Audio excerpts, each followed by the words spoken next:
पर एक बहन है जो 5 साल से प्रभु के पास आ रही है और बपतिस्मा ली हुई है।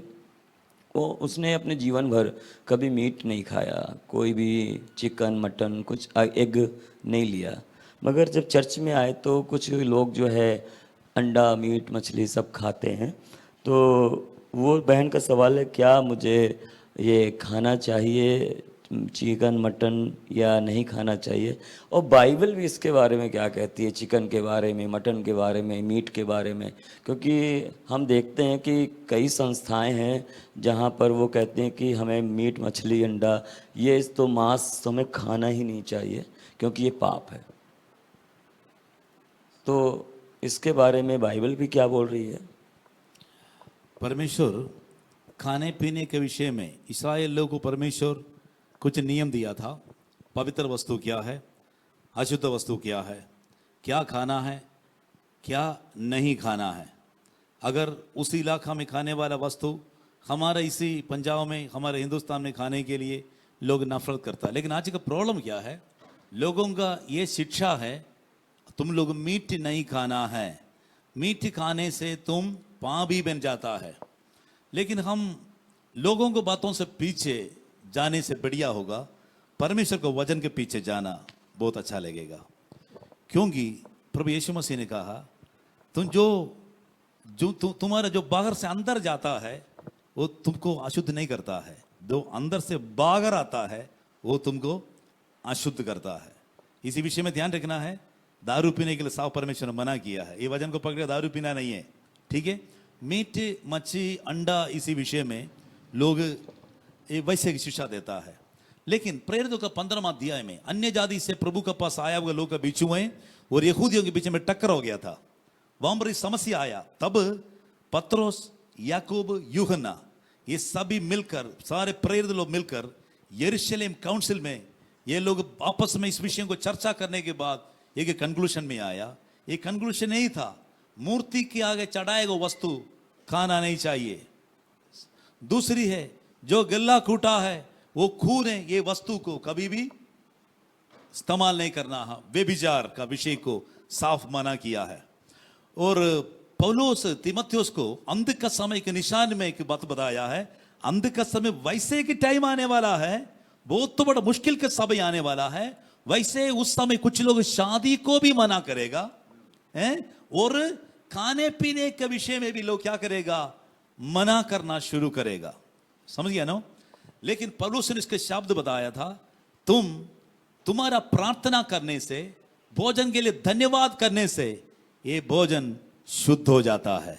सुनो, प्रार्थना करने से और अब परमेश्वर का धन्यवाद करने से भोजन पवित्र हो जाता है। इसका मतलब अगर आपका दिल के अंदर आपका कॉन्शियस विवेक अगुवाई नहीं करता है मीट मच्छी खाने के लिए, मत खाओ। लेकिन आप दूसरों को जबरदस्ती बोले तुम भी मत खाओ, फिर गलत शिक्षा होता है। हम गलत शिक्षा के पीछे नहीं जाना है। सबसे पहले प्रभु का वचन को देखना है, दूसरी हमारा शुद्ध विवेक को देखना है। क्योंकि मीट मच्छी हमको अशुद्ध नहीं करता है, लेकिन अशुद्ध करने वाला और कोई चीज होता है, वो बात परमेश्वर ने साफ मना किया है। पास्टर सजी, और पुराना नियम में हम थोड़ा अच्छी तरह से स्टडी करने के समय, जैसे पास्टर साहब ने बताया वैसे दिन का परवाह रखते हैं, खाने का और जगह का सब रखते हैं। लेकिन नया नियम में एक विश्वासी के लिए ऐसे नहीं है। कोई दिन पवित्र नहीं है, कोई खाना पवित्र नहीं है, अपवित्र नहीं है, ऐसे कुछ नहीं है। लेकिन यीशु मसीह ने जब हम बाइबल पढ़ने के समय हमें समझ में आता है, जैसे मत्ती रसूल सुसमाचार 15 अध्याय उसका है ना 16 से पढ़ने के समय, जैसे प्रभु के दास ने बताया वैसे है ना लिखा है कि क्या नहीं समझते कि जो कुछ मुंह में जाता है वो पेट में पड़ता है और वो बाहर निकल जाता है, और पर जो कुछ मुंह से निकलता है वो मन से निकलता है, वो वही मनुष्य को अशुद्ध करता है। तो जैसे मसीह में आते हैं तो हमें ये नहीं खाना वो नहीं खाना ऐसे कोई मना नहीं है। और आपको अंडा मीट नहीं खाना है, बचपन से नहीं खाया, अब नहीं खाना। अगर आपको वो खाने में अच्छा लगता है आप खा सकते हैं। सब्जियों में भी हमने सारे सब्जियां कई लोग नहीं खाते हैं, कई लोग बैंगन नहीं खाते हैं, या कई लोग करेला नहीं खाते हैं, है ना। तो उसको हमें जबरदस्ती नहीं कर सकता। तो मसीह में खाने पीने से बढ़कर हमारा दिल की शुद्धता, आत्मिक जीवन, इसको बड़ा गंभीरता से हम देखना है। तो हमें जैसे चर्च में जब है ना प्रोग्राम रखते हैं तो है ना कई बार मीट का इंतजाम करते हैं, है ना। तो अगर अलग एक बात होता है, आप सब्जी, है ना, सब्जी वाला खाना तो आप अलग खा सकते हैं। खाने पीने में हमें कोई मना नहीं है। ये आजकल लोगों को भरमाने के लिए, है ना, इवन कई मैंने सुना है कई चर्च में पास्टर भी कई बोलते हैं मीट नहीं खाना इस दिन में, ऐसे लोगों को सिखाते हैं। कई चर्च में झूठे शिष्य लोग ऐसे सिखाते हैं, है ना, कई बार मैंने सुनते हैं।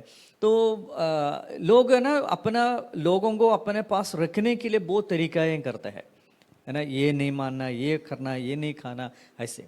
लेकिन बाइबल में कोई मना नहीं है। लेकिन जैसे बताया, हमारा मुंह से जो निकलता है, जैसे हमारा स्वभाव, चाल चलन, इसमें हमें पवित्रता रखना है।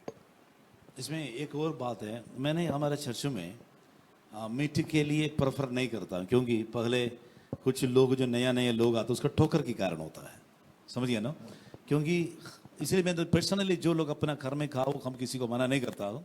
लेकिन चर्च में कुछ लोग का, क्योंकि भी कोई टाइम आए तो कुछ लोग का 2-3 लोग चर्च में आना बंद कर दे। क्या है रीजन ये बात बता, इसलिए इस बातों को ज़्यादा हम इम्पोर्टेंस नहीं देता है। लेकिन खाना बढ़िया खाना देता है, लेकिन नॉन वेज मैक्सिमम हम अवॉइड करता है। लेकिन सभी विश्वासी वचन के ऊपर ध्यान देना है।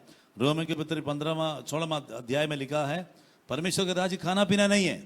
स्वर्ग जाने से मत सोचना वहां जब मीट मच्छी अंडा मिलेगा, वहां पर आनंद, प्रेम और मेल मिला, वहां पर एक righteousness, peace, joy in the Holy Ghost, क्योंकि पवित्र आत्मा का ये मेल मिलाप का बहुत बड़ा एक अनुभव होता है। हम खाना पीना नहीं है। इसलिए जो खाता पीता है, आपका मन जो अगुवाई करता है, अच्छी तरह से खाओ। अगर ज्यादा बीमार है तो थोड़ा मीठे का अवॉइड करना है, कोलेस्ट्रॉल भी बढ़ेगा। लेकिन ये एक शिक्षा के रूप, ये पवित्र नहीं है, अशुद्धता है, वैसे कोई स्थापित करने के लिए कोशिश करे तो आप गलत है। क्योंकि हम वचन, परमेश्वर हमको संपूर्ण रीति आजादी दिया है, हमारा विवेक, शुद्ध विवेक के अनुसार हम आगे चल सकता है। Thank you. Thank you pastor, thank you. और मीट मछली अंडा खाने से हम स्वर्ग राज में जो नहीं जाएंगे ऐसा भी नहीं है, और जो खाता है उसे खाने में कोई प्रॉब्लम नहीं, और जो नहीं खाता उसे ना खाने की उसकी अपनी एक विवेक है, उसकी